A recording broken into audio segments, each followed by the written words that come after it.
December inflation data came out at 2.5%. How are you interpreting the data, and what are the implications for the government's growth bias? Clearly that food inflation pressure is coming back, and we think it's going to be there, and together with base effect, the inflation is going to keep rising in the first half of 2013.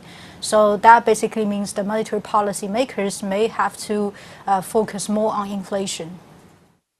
Is that too soon? We don't think they will make big moves like interest rate hike or hike required reserve ratio, but we do think they'll be more careful in terms of liquidity management. So basically, they may lower their monetary money growth target. They may lower the bank loan target. China GDP figures comes out next week. What can we expect? The Q4 GDP growth of 2012 is definitely going to be higher than in Q3. That's clear based on all the data we have seen so far. We may even get some positive surprise from there. And given the momentum, it is also clear to us that the growth will keep recovering in at least the first quarter of 2013. What will be the implications for policies? Well, that would provide a more comfortable backdrop for the policy meetings, clearly.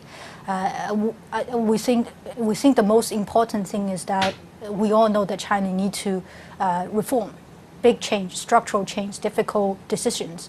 So if the growth is off a good start, it means they will have more leeway and less pressure to focus on the long-term picture.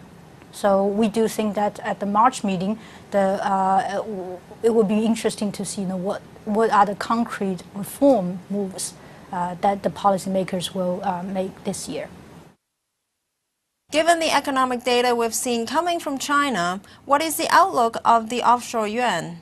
Yeah, the movement so far is actually quite reasonable, given that usually if the economy recovers, the currency will strengthen.